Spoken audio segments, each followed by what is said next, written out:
This is the St. Clair River. We're in Sombra, Ontario, a small community about midway between Sarnia and Wallaceburg. It's barely spring, March 26th to be exact, and we're here to videotape a day of underwater diving on a wreck or two located nearby. Conditions are near perfect, and it promises to be a good afternoon.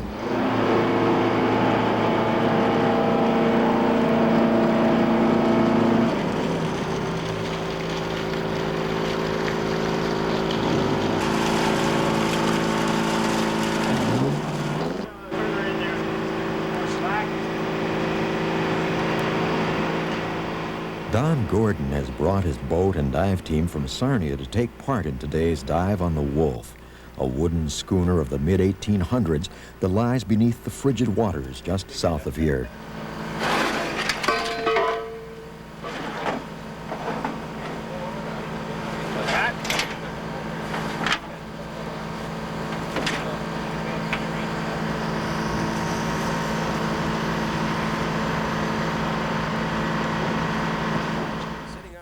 The man behind this dive is Norm Scott. Norm has lived in the area for many years. A good number of those years were spent locating some 57 underwater wrecks. He explains the nature of this dive to the two divers, Terry and Bob, and the crew leader, Don Gordon. This one is the William H. Wolf. The other one is the Badger State. If we look at a sideways view of it, so you can get an idea what to expect, if this is the contour of the bank, or the river bottom, that wreck will be sitting about like this, with the prop back there. It's washed out underneath? No, I'm just trying to designate that this is deeper than this is. There's been a sandbank built up at the bottom of this. That actually comes right up into the wreck. At this point, we're down about 65 feet. The wreckage on the north side is very treacherous. At the north side, there's reams crisscrossed, there's spikes sticking out of them. There's steel plate that's flat, sitting horizontally. You can't see it coming. It can bust your mask. It can make it really nasty for you. So based on that, I think what we should do is anchor north of the wreck, drift down over top of it, and put you down on the south side. The south side, you work your way along the hull, up the bank. This is only about 35 feet deep here. You can get some shots of the triple expansion engine and go down around and look at the prop. Then if you want, take a dive on the north side before you go in with the camera cable so we don't get it ripped apart, because there's some real nasty current there. You've got all the force of the current coming on the Canadian side of Fawn Island, and that is catching the face of that ship. It's hitting it and it's going straight up.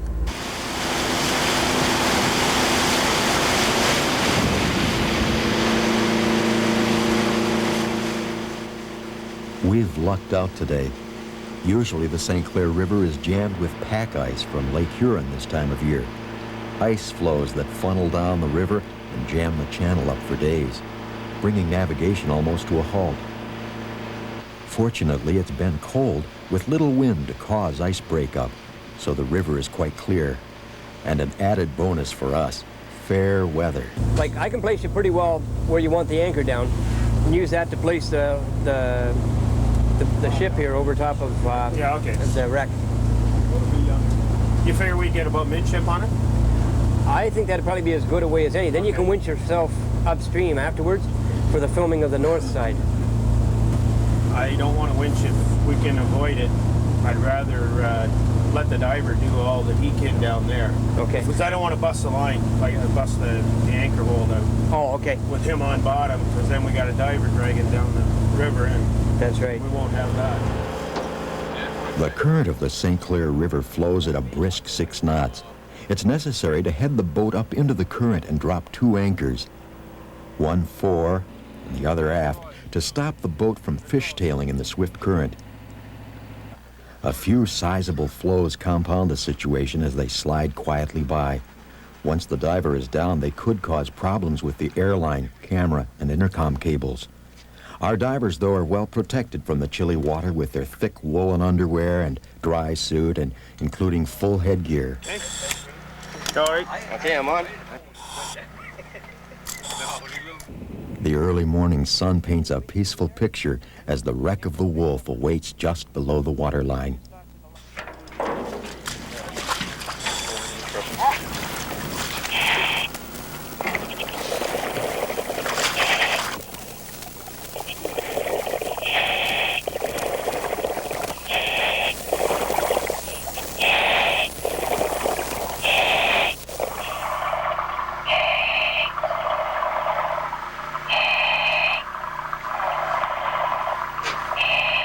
The reason we dove this time of year is because the algae that remains in the water, which inhibits your vision, was at its minimum at that time.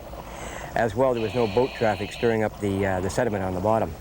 The suspended particles in the water make it very, very difficult to film when you're using artificial light as well. Okay, you're at the wreck, you figure? I figure there's some beams crossed here.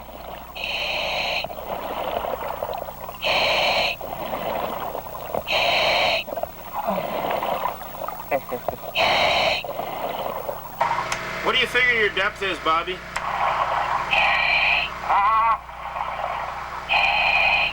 feet, 60 feet.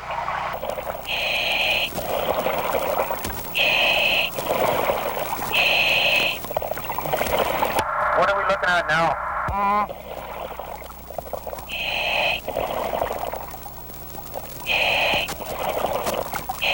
I'm on the inside side. You're on the inner side of the north side of the boat, is that right? That's correct. You're coming up on the boilers right now. Watch yourself, there's a bunch of chain down there, you don't get wrapped up in it. I won't, Roger.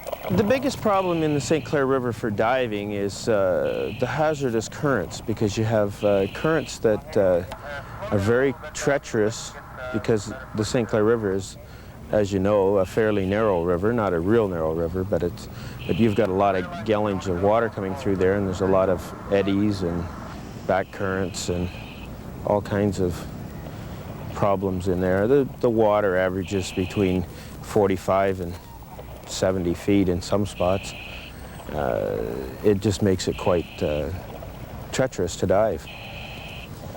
This boat started out as a three-masted schooner.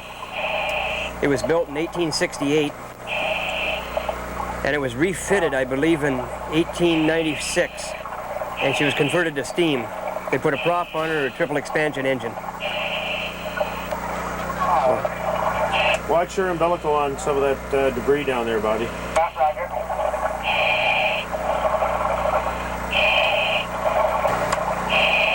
When they were running the steam engines, they would run it in 3 different stages: the high pressure, intermediate, and low pressure. And the low pressure is about 2.5 feet across in this. We'll be seeing it coming up shortly. This was all riveted joints. There was no actual welding in those days. Visibility in these waters is a respectable 3 to 4 feet, not Bermuda. You literally have to walk into something before you see it. It's quite possible to be 6 feet away from the wreck and miss it completely. Okay, this is about the keel line. Did you say this is about the keel line? Yeah, right at the bottom. There appears to be a log wedged in there along the bottom. If you keep caught on that line, you'll come to the propeller shortly. Yeah, Roger. I'm on a very steep incline right now.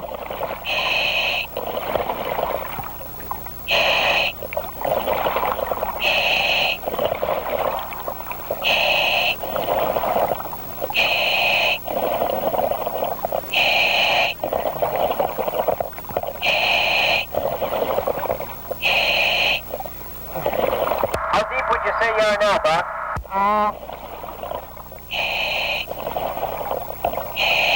It's hard to say, probably about 50 feet or so.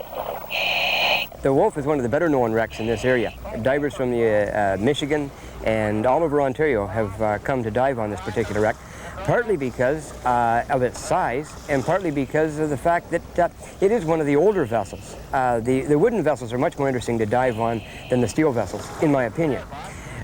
When you dive on a steel vessel, all you see is miles and miles of steel plate. When you dive on a wooden vessel, you've got to consider that all these massive planks and beams were put into place by hand. They didn't have the cranes, they didn't have the technology we have today, but yet they built vessels that in many ways outlasted the steel vessels of today. Traveling up the wreck. Keep traveling up the wreck.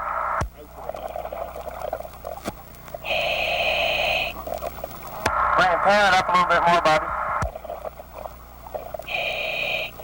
Could that be a pump, Bobby? What's that? Could that be a pump? A pump? Yeah, it could be.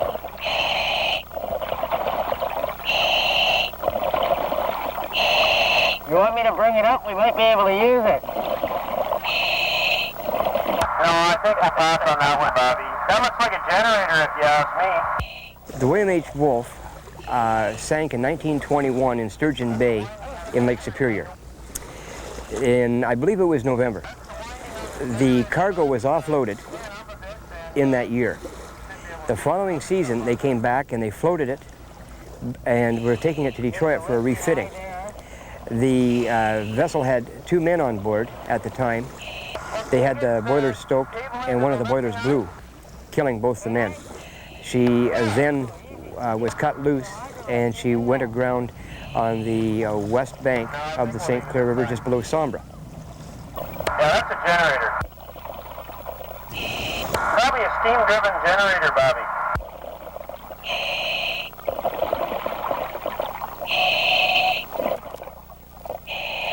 Yeah, that's good stuff. Keep going. That's a rod in front of you there. Is that right? To your right-hand side? Yeah, that there's a rod. That's the back to your left again. That's the cooling piping for the water jackets there, Bobby. Yeah, Roger. Okay. In the middle 50s, the wreck became what was determined to be a hazard to navigation, as well as many other wrecks along the St. Clair River. And several people were deployed to dynamite the upper structure on these wrecks. Don Lee of Sombra did several around the Corunna area. However, I don't know who actually demolished the top section of the William H. Wolfe. Now, what was left of her were the, as you see in the film, the triple expansion engine. A lot of the hardware from the vessel has actually gone into the caved-in hull. The chain falls, the windlass, and a lot of the piping is all there, excepting that it's not in its original position due to the demolition job that was done on her. The William H. Wolfe was a 385-foot steamer that originally was a sail vessel, to my understanding, and was converted at a later date. The types of cargo she carried ranged anywhere from lumber through to automobiles.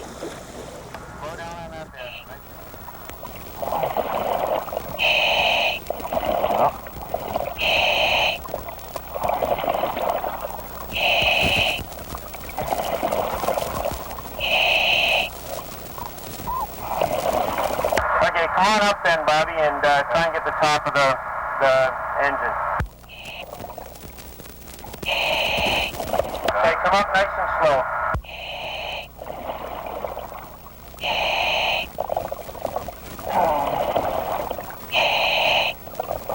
Nice and slow, come on up.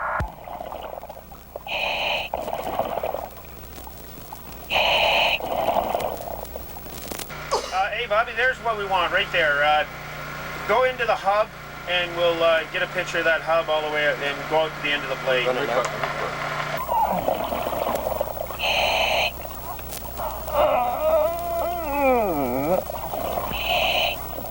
right? Yeah, I'll be all right. Just a minute. What are we looking at there now? Is that the hub?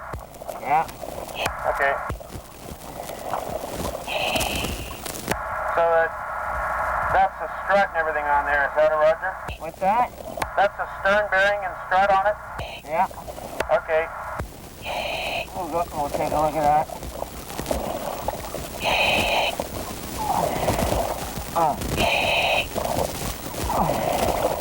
Okay, Bobby, that's the hull of the ship. Is that a Roger? That's correct.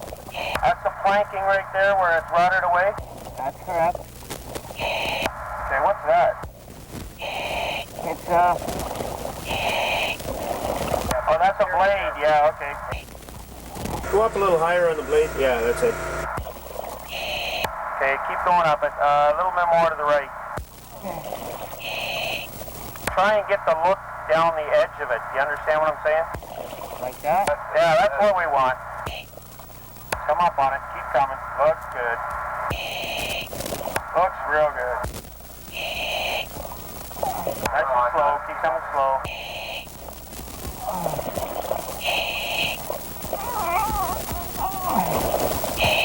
That's the end of the blade. Up, go up a little higher on the blade. Yeah, that's it.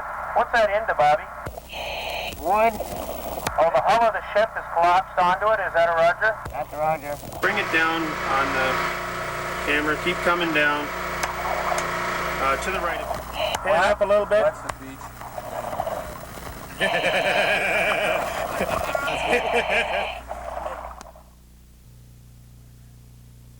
She's quite a wreck, ain't she?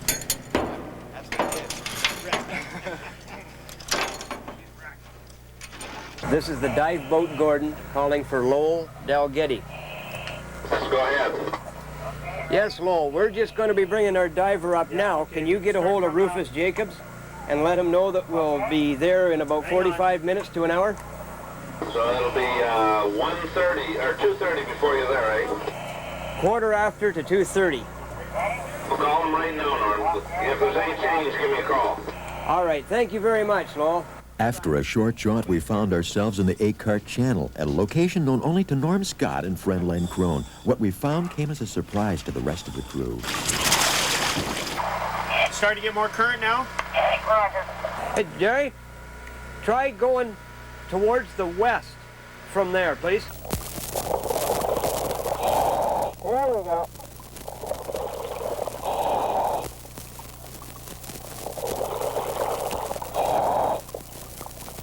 Nice and slow.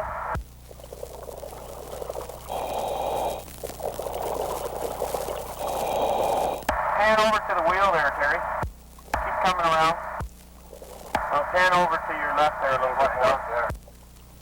The second dive we made was made in the Acart Channel. The exact location is known only to Leonard Kroon and myself and a few other divers.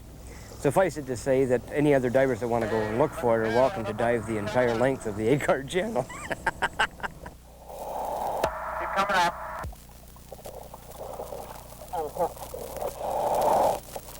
Nice and easy. Just come up with it, Terry, when you get a chance. Okay, Terry, take a look around there on those spokes. Go on the, not on that, go on the other far. Okay, that's it. Keep coming around. Really nice. There you go. Yeah. Just like that. I broke that. Maybe it wasn't that. I broke one of them off. Okay, keep coming down. The remains that we found on the bottom indicated that it was probably settlers moving from point A to point B, probably during the War of 1812, trying to escape the battles that were taking place along here at that time.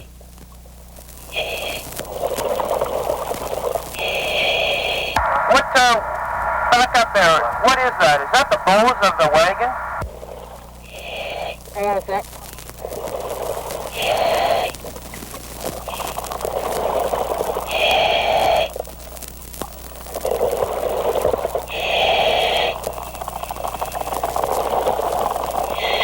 What is that we're looking at, Terry?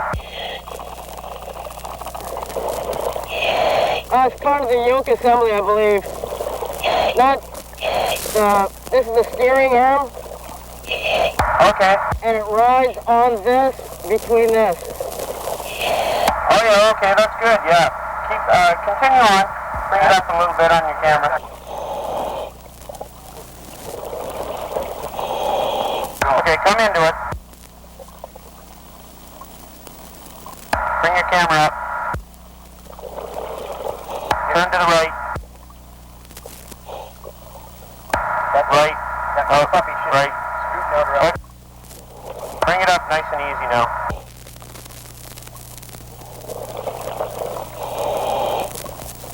Can you pick it up?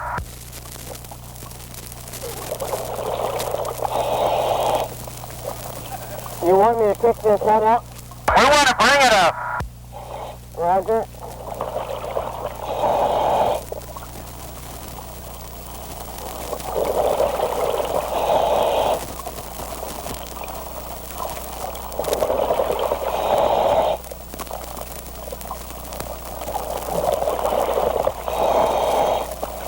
Bring it up there.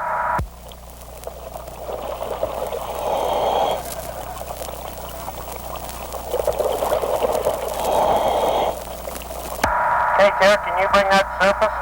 Roger. Pan up with the camera a bit. There you go. You got it. Okay, bring it up.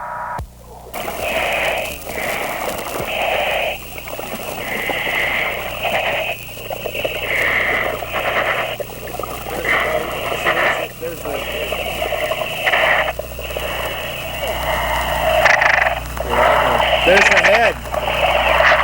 Oh, look at that! Well, Len, if it hadn't been for you, I never would have heard about this site. And the fact that we found it, I suppose this skull should be yours to put up outside your house. Nice. We'll hang it up on in the menagerie. Just one more thing for you. Then we got, where's Terry? Come on up here. It's almost fossilized. Does it look any different up here now? It does. A lot different. He thought it was a wagon wheel. This fellow's teeth are falling out. There are several theories as to who it was and how that wagon got there. We found only what was visible. The real story of the ox and wagon lies buried in the mud.